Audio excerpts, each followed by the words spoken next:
I'm a theater geek, and I have been since I was 5 years old.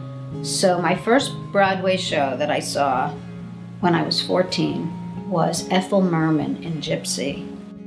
And the next night I saw West Side Story.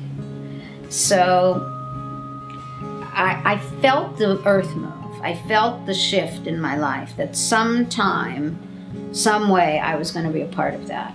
I became a television writer, and I was the first woman writer on the Sonny and Cher show. I worked for Cher for 4 years and wrote their TV show. And then I started writing novels. So I wrote a story about two little girls who meet on a beach in Atlantic City and follows their friendship over 35 years. My TV agent gave it to an agent in New York, and she took it out and could not sell it. Everyone thinks your writing is good, but nobody thinks that a story about two little girls who meet on a beach is commercial. Do you have any ideas that are commercial? It turned out she had a very commercial idea, and that became her first book.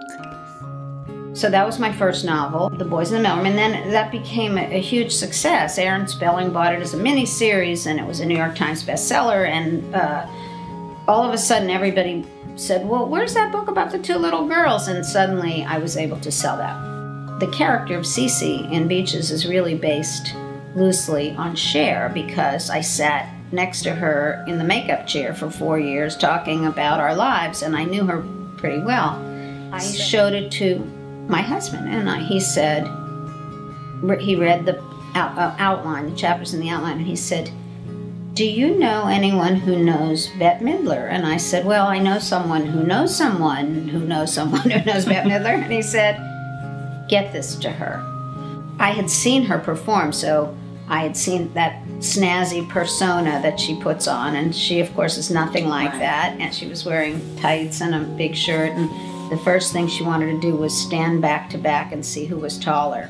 Who was taller? Yes, and she was, but not by much. And she loved Beaches, and she said, someday I'm going to make this into a movie. It was the first movie that she produced. Her company, All Girls Productions, produced it. Beaches became a classic. Iris went on to write more novels, but she still had that love of Broadway musicals. And with her first show, her childhood dream became a reality when Iris was already in her late 60s. Some mornings I wake up and I'm 150, and other mornings I wake up, most mornings I wake up and I'm 36, 35, you know. I just don't think about it. Age is not an issue with me. My mother-in-law, my late mother-in-law, who we lost a few years ago, used to say, what does that number have to do with me? And that's kind of how I feel.